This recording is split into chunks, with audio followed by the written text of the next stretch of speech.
Do you care about the environment? Of course you do. You recycle. You segregate the waste. You put plastics in one bin, cardboard and papers in the other. You are a very responsible person. Or I must say, you are made to think so. If you won't separate the waste and contribute to recycling, the environmentalist will guilt trip you. And then you would be a selfish person who doesn't even care about his environment. You don't want to be that. But what if I tell you that recycling is good, but when it comes to plastics, it's one big fat lie. Yes, unfortunately, it's a scam. And well, without any doubt, it's the money that matters. Before we march deep into this rabbit hole, we got the sponsor for this video. Let me present to you Love, Empathy and Project Management, a book that discusses how to have an empathetic relationship with your team, not just telling them what to do, but also how to accomplish it. I advise you to get it and learn from it. The link is in the description. The history of plastic starts in the early 20th century. Somewhere around the World War II, the Allies were looking for something light to replace wood in the planes, tanks and other equipments. And plastic was the solution. Plastic production increased tremendously, quadrupling the amount previously produced. And that was a lot of plastic. But when the war came to an end, so did the demand for plastic. At that time, the plastic factories should have stopped and maybe left abandoned. But the plans were different. Right after the war, Society of Plastic Industry was created, whose aim was to ensure plastic reached everyone, including the people who had previously no hands on it. Sell as much plastic as possible. And it worked. Americans treated plastic as liquor and started consuming it at an alarming rate. But there was one problem. People were reusing plastic. Milk, food items and cleaning products came in glass or steel containers. They could be cleaned and reused. The same they were doing with plastics. And this concerned the plastic industries. And what did they do? They turned to advertisements.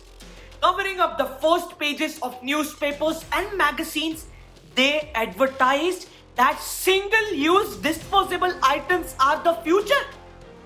Can you believe that? They sold this idea and encouraged people to not reuse plastic and be relieved from the task of cleaning. And the idea was the bestseller. Influenced by the advertisements, people did as directed. The magical fluid had done its job. The rats were following blindly. And by 1960, plastic production had surpassed aluminium for the first time in history. Then a decade later comes the doomsday, when people realize the blunders they have been doing. In April of 1970, the United States came together to celebrate the world's first Earth Day. 20 million people, which was 10% of the country's total population, joined rallies all around the country. And what was the agenda? The masked demonstration pointed to the government pressuring them to implement laws that would benefit the environment. And on that hit list, plastic industry was at the top. But, you can't switch sides all of a sudden. Decades you have been using plastics and now at once you are so concerned. It doesn't work that way. People were frustrated because they couldn't do much, and the plastic industry saw a decline in demand.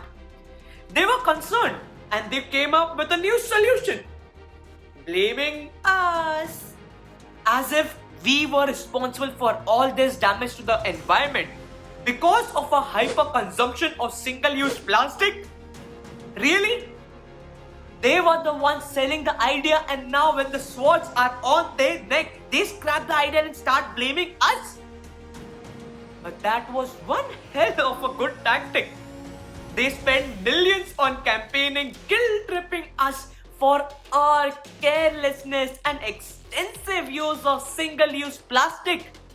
Well, this wasn't even the worst. The worst is yet to come. In order to sustain their businesses, the plastic industries had to solve this issue. They spent hours in research and tons of money only to come up with the concerning results. Plastic cannot be recycled effectively at all. This is mostly due to the plastic's flexibility and the way it's produced, meaning the material starts to degrade only after a few uses, meaning that each time a piece of plastic was recycled, its quality would quickly degrade. Moreover, there were other factors as well. Collecting the used plastic and recycling them was more input demanding rather than making new plastic. It was way easier. We didn't realize we need an alternative, something more friendly to the environment. And guess what? Plastic industries played on that.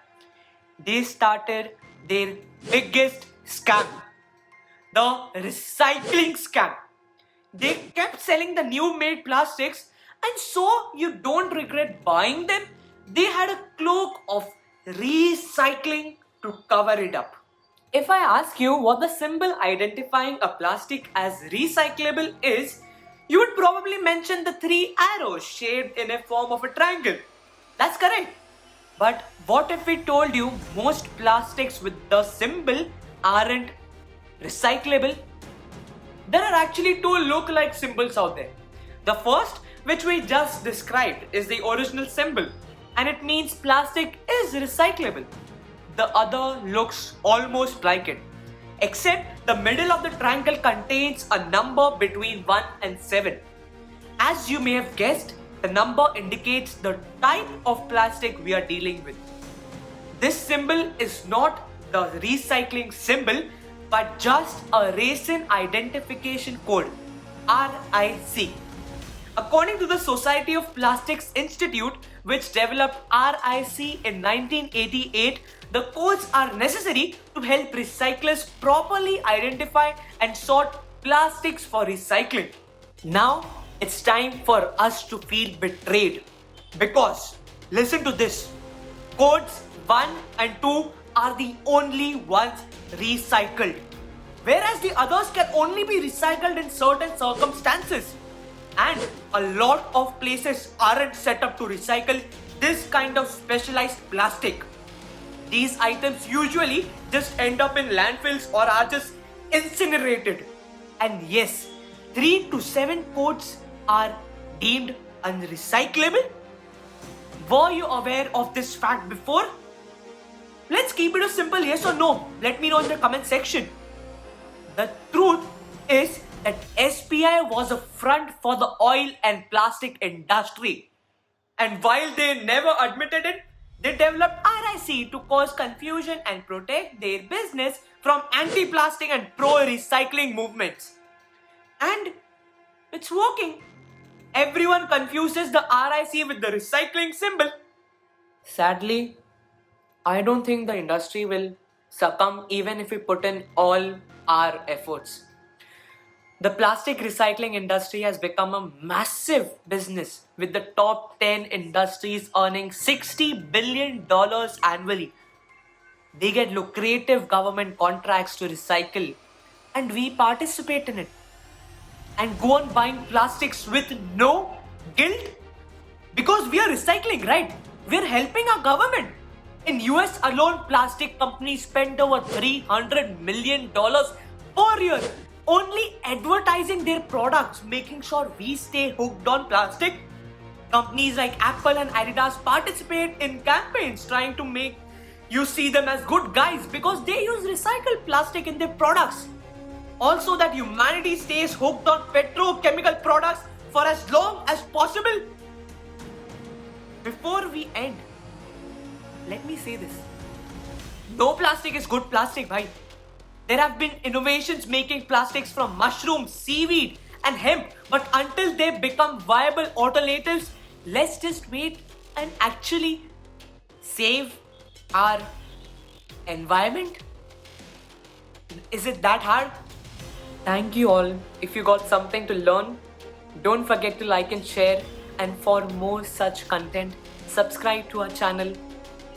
Goodbye.